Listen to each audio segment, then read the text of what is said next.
Change. Change is everywhere. As you can see, I've changed, and that's okay, I guess. It is a change in style, a change not just in story style, but you could see it on the screen. Everything looks more crisper, more bigger and bolder than ever before. It doesn't have that rusty kind of look like Doctor Who used to have. It looks more movie-like, fairy tale almost. Oh, speaking of change, let me change things up here.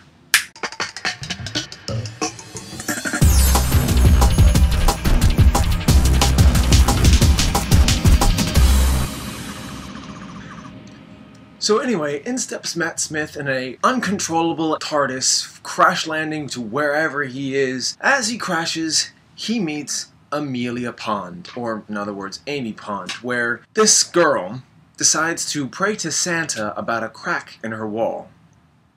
Kind of strange.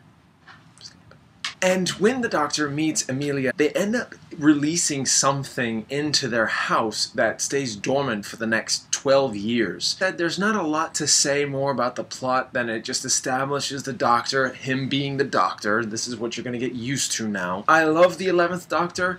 I'm just not too particularly fond of Amy Pond, and I don't want you to hate me for saying this, like this bow tie. It's not the greatest thing in the world. It's actually broken, and I've got it all in here just trying to keep it together. In fact, you know what? I'm going to take it off, because it's got to go. That's kind of how I felt about Amy a lot of the time. Even though she's a pivotal part in the story, I've got issues.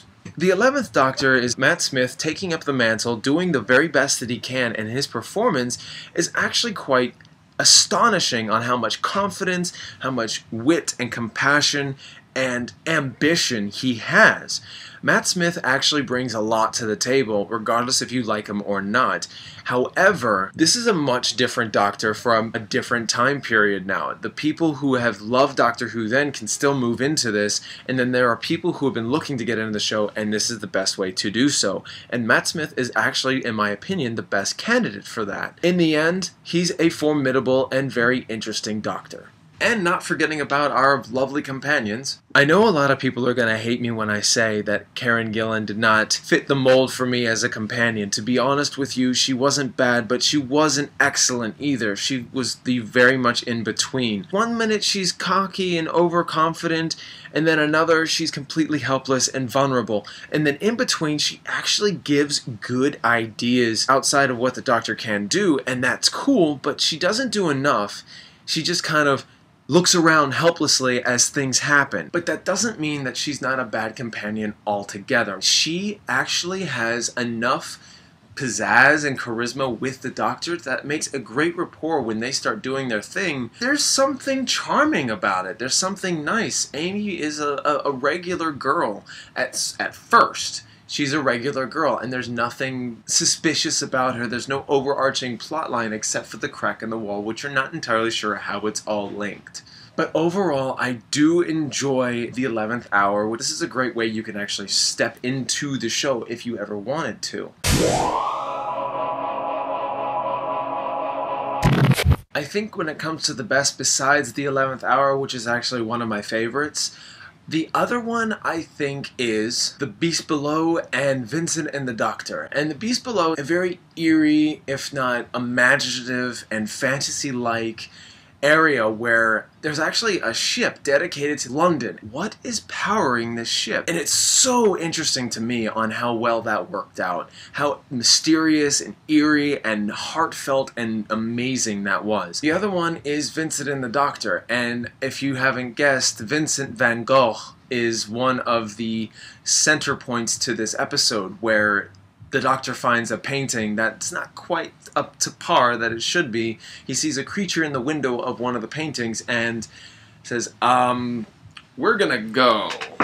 Vincent, he's a very tortured soul, so he actually molds pretty well with everybody, and it's just amazing to see that mingling and the story unfold, because Vincent can only see this creature and nobody else can. Beautiful episode. Beautiful. In the end, we're going to turn to the alright episodes, and in this case, we've got a few, and I'm not going to get too heavily in depth with them. Victory of the Daleks is actually not one of my favorites. It just doesn't work out. It's okay. It's alright. It's not the best.